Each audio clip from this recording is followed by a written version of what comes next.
guys sa mga followers and non-followers. So nandito ako sa Dahigan ngayon dito sa Adlay, sa Karaskal. So kasama ko yung barkada yung nakamotor. So first time po ako nakapunta dito sa Dahigan, Karaskal, Surigao del Sur. Grabe. Hindi naman porket na madami ang bahay dito. Yan lang.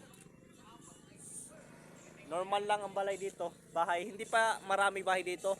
Yun ang bukid guys. Ayan, ang laki ng bukid guys. So grabe guys. Hindi ko inasahan na pagkanindot dire sa Dahigan. So siguro kung dyan mga emergency, na. Dito ko magi. Bukid, libot-libot pa ko dito. Mulibot ra ka. Oh. Libutin mo ang kwan. Parang ka naglilibot. Grabe. Parang lubinta.